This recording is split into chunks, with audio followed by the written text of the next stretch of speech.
republic for which it stands, one nation, under God, indivisible, with liberty and justice for all. Welcome, everyone. I'll be turning my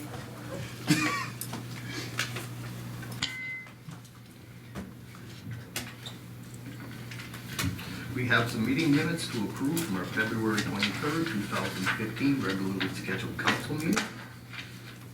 If you guys have a chance to look at those minutes, if there are any additions or corrections, we're looking for a motion to have those approved. I'll make that motion. Motion on the floor by Stephanie. I have an addition or a correction, I'm sorry, I wasn't back on the meeting as I was. Oops, sorry.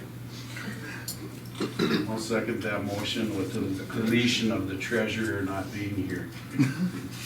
Motion on the floor and seconded with the correction. All those in favor, please signify by stating aye. Aye. Aye. Opposed? Carried unanimously. Agenda this evening. Do you guys have anything you wanted to add or delete? Anybody have anything else? If not, we'll be looking for a motion to have the agenda approved. I'll make that motion to approve it. Motion on the floor by Donnie. I'll second that. Second by Mike. All those in favor, please signify by stating aye. Aye. Aye. Opposed? Carried unanimously. The first item on our agenda this evening is our new city clerk. Gina, we got a little bit of swearing in to do. Extra So I'll have you take this and ask the council to all please stand. Gina, please raise your right hand and repeat after me. I, Gina Funk, I, Gina Funk, do solemnly swear do solemnly swear or affirm that I will support the Constitution of the United States or affirm that I will support the Constitution of the United States and the Constitution of the State of Minnesota, and the Constitution of the State of Minnesota, and that I will discharge faithfully the duties of the office of city clerk and that I will discharge faithfully the duties of the office of city clerk in the city of Pierz, in the city of Pierz, the state of Minnesota, the state of Minnesota, to the best of my judgment and ability. to the best of my judgment and ability.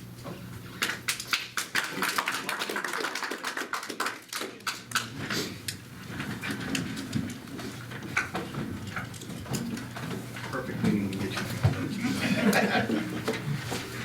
Nice part is, we got it now. You can't be late for anything. She's pretty clear, yeah. She was here, she was on the council.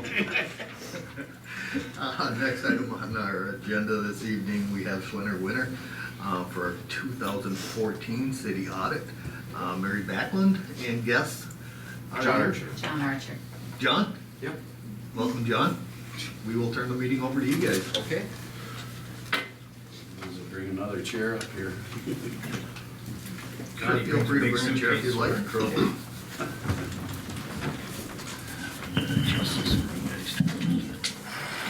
Not much clean. I think it's taped on.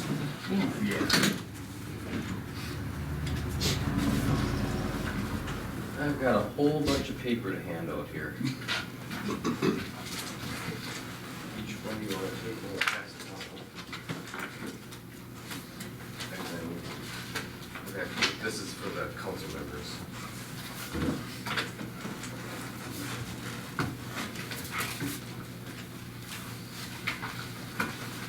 Scott, I'm gonna give you these, in case you don't have the copy signed with you. He's Oh, sent perfect. back, this I got back Oh, today, This one's right here.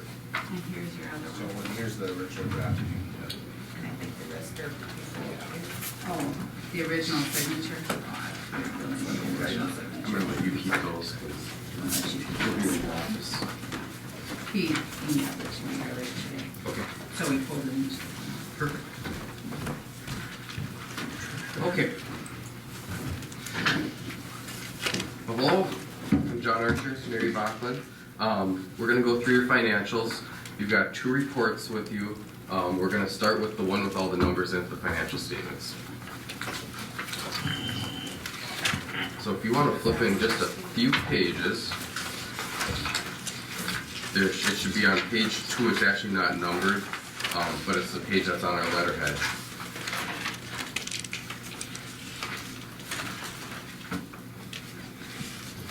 So I know most of you are pretty familiar with these financial statements already, but this is the auditor's report. It talks about a few things. It talks about what an audit is, talks about what an audit isn't too, and it talks about what we call a basis of accounting. The fact that you're reporting on what we call the regulatory, or it's like a cash basis of accounting, which is what you report to the state auditor, but it's different than what we call generally accepted accounting principles. The most important part, if you flip to the next page, page 3, is the section that says opinions. And there's 3 paragraphs here. The first 2 have kind of language in them that doesn't really maybe sound the best, but it's really not all that bad. Let me explain it. When I said earlier that you follow the regulatory basis of accounting, what these first 2 paragraphs talk about is whether or not you follow generally accepted accounting principles, which you don't. And so what we're giving is what we call an adverse opinion on generally accepted accounting principles. If you go to the 3rd paragraph in here, unmodified opinion on regulatory basis, this is where you're getting your clean opinion on the audit. So you're not following the one basis of accounting, you're following what the state auditor says. I just wanted to explain that so you didn't see it and think that there's something bad in the report, because there isn't. We're giving the highest opinion that we can give. We're going to look at some numbers here. We're going to start with, there's a couple funds that have a budget to actual actually in the financials. So let's jump way kind of towards the back to page 27.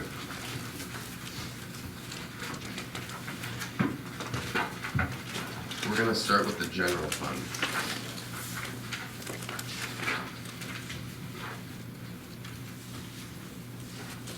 Okay, so the way this is laid out, we've got your budget in the first column, what actually happened is the second column, and then we've got a variance column.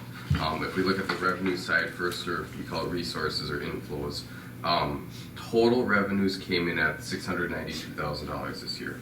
You budgeted $632,000, so you're up almost $60,000 from your budget. And if we kind of look through here a little bit, there's a couple lines that stand out. Charges for services is one of them. You actually didn't have a budget line item for that. About half of that's mosquito spraying revenue, and then there's some other charges in there too. The other thing that stands out is you've got some other miscellaneous type items that you didn't budget for. On the expenditure side, on this page we call it outflows or charges to appropriations. Total expenditures came in at $753,000, $141,000 over budget. But if we look at this a little closer, you had a transfer out of the general fund that you didn't budget for to the Robert Park Capital Project Fund. Paid off that bond. Right. Oh, nope, this one's No, actually. that's for the streets project. Yep. Oh, for the street. Yep. Street project. Okay, yep. Yep, this is to finish up the construction on the street project. So that's what's going on there. You're over budget on expenditures, but that's why. Something that you kind of planned on doing, you just didn't put it in writing. Public Works, you'll see that line kind of stands out a little bit. It's below budget quite a bit. If you look a couple lines down, there's a line called capital outlay. What's going on there is if we've got a expenditure that's big enough, a capital type item, we usually pull it out of its bucket or its line item and put it on its own separate line item. So that's a little bit of what's going on there. Let's look at the next page. Oh, before we do that, end of year cash, it's not on this page, $897,000. So you're sitting on an over year's expenditures in the general fund. Okay, next page. This is the fire fund. And really not really a whole lot to say on this page. Total revenues came in at $165,000. You're about $30,000 over budget. Most of that's fines. You also had a $15,000 transfer in from electric, but that was actually budgeted for. Expenditures came in at $127,000, about $20,000 under budget. So your revenues were over budget, expenditures were under budget. That kind of makes a good looking picture at the end of the year. Your change in fund balance was $38,000, about $50,000 than you planned on. This fund ends the year with $236,000 in cash. It's not on this page. We're going to jump back and look at the other funds now that don't have a budget to actual. So we're going to go back to page 5.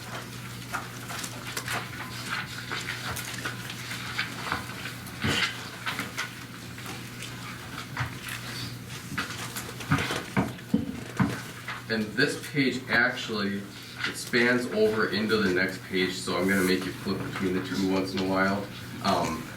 try not to do too much.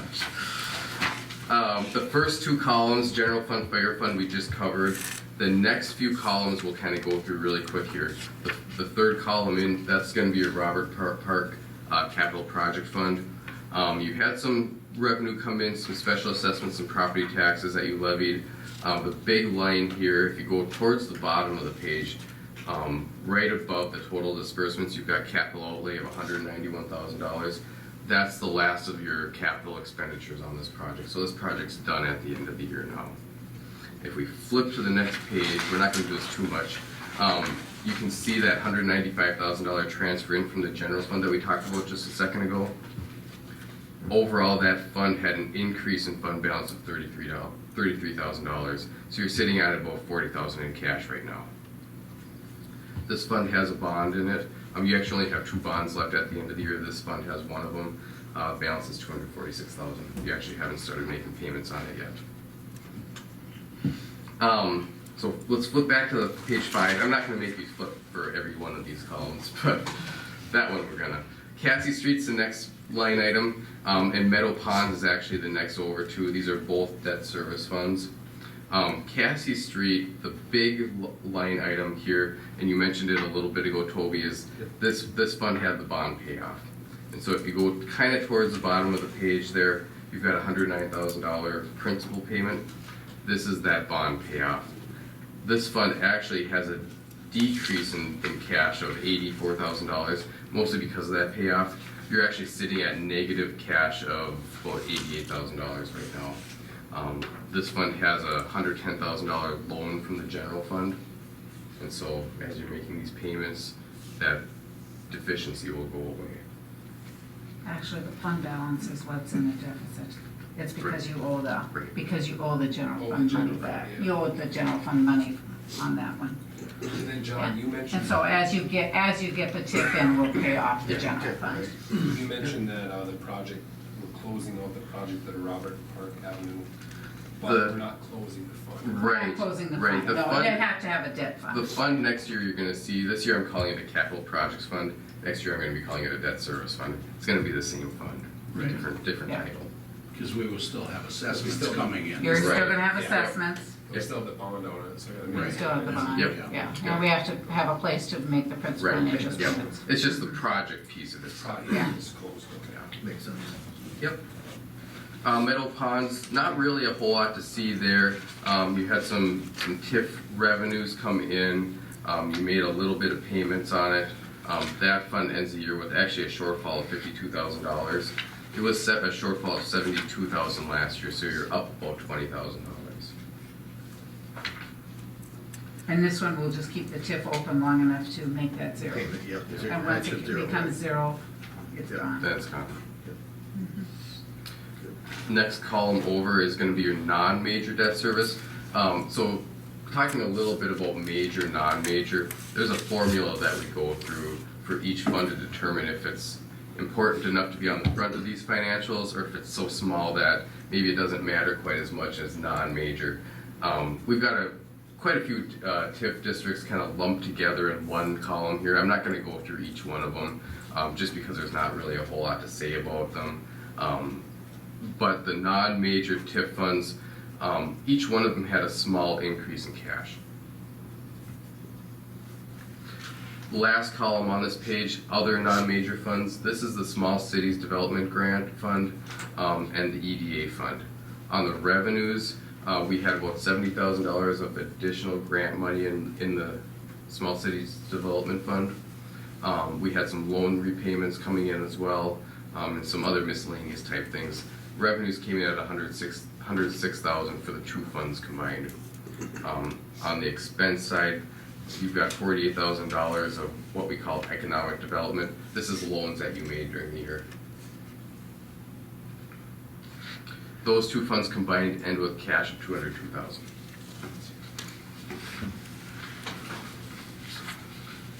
Let's go to page 8. That's pretty much it for the governmental funds. This page is going to sum up your business type or your proprietary funds. These funds have a little bit different layout. Most of you are pretty familiar with this layout already, but because they're A business type fund, they operate more like a business, and so they're expected to be, maybe if there's a focus on profitability on these. And so the first half of this page, you're gonna see, we talk a lot about operating activities. And the reason for that is because in theory, these funds should be able to fund themselves from their own operations. You shouldn't have to levy in them or collect assessments unless there's a big project or anything. But if we look at the operations, electric fund first, electric fund, your charges for services, so I'm looking at the very first line, were $935,000. Cost of sales were $702,000. The charges for services were up from last year quite a bit. Cost of sales are actually down from last year quite a bit. And so you're looking at almost an $80,000 increase in last year for net operating revenue. So electric fund had a really good year operations. Because We had a raise rates. Great. And our, True up. True up. wasn't there yet. On true up. Yeah. Yeah, every year we have to look It's at the starting true to up be, business. But Yeah, that's a killer, cause that's unexpected. yeah, Sure. You know, it's hard to budget for that. yes, it is. After we subtract out some operating type expenses, you're looking at operating income of about $90,000.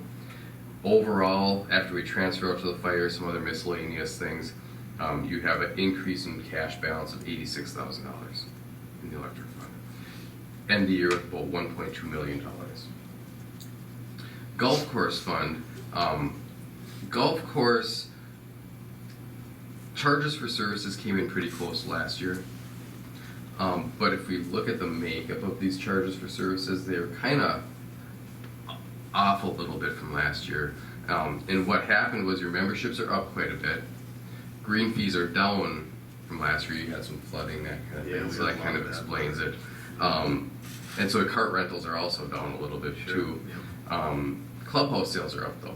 So things are kind of up and down Yeah, all they over go. the place. In total, they kind of leveled out pretty close to last year. Okay. We actually have a comment, and we'll talk about that in the other book, a little bit about tracking your memberships. Okay. And the reason for that is when we were looking at the revenue piece, if something's off, it's hard for us to audit a little bit if you don't have a good trail on how many members you have. And so Okay. we'll look at that in a little, and there's reasons that you maybe would want that too for your own internal purposes. We'll talk about that in just a second here, but I wanted to bring it up. No. Overall, the fund had an increase in fund balance, or in cash balance, of $38,000. $20,000 of that's what you levied in the fund. The last two columns are actually non-major type funds. Stormwater, solid waste fund, those are both really similar to last year. Both funds had an increase in cash. Stormwater was up about $3,400. Solid waste was up about $13,500. Stormwater's got a shortfall in cash, but that gap is kind of closing. Where did we start with that, Mary? Big in I the know hole. we started the Big in the hole. Right. Yeah. But every year it's, at this rate, in a couple of years, it'll be positive and then go the other way. Any questions on the numbers at all? Okay, let's look at the other book.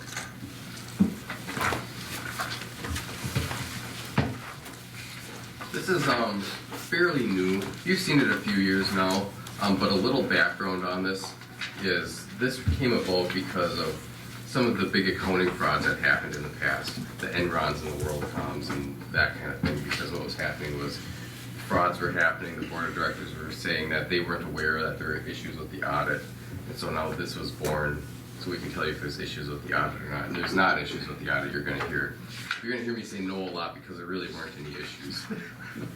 That's good. That's right. good sign. You're gonna hear me say no, no, no. So if we go, I'm on page 2. I'm just gonna kind of run through the punch list here, just so you know what's in here. It talks about if we have issues with the accounting policies that you use, if you've adopted any new policies, if we've seen any unusual transactions, any alternative accounting treatments that we've recommended to management, no issues with any of that. It talks a little bit about estimates. And there are some estimates in financials, it's just inherent in financials. You don't really have any significant ones though, because you follow this kind of cash type basis of accounting.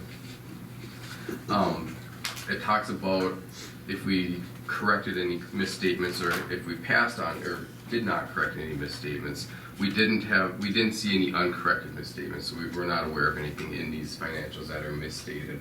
And what happens if we see a mistake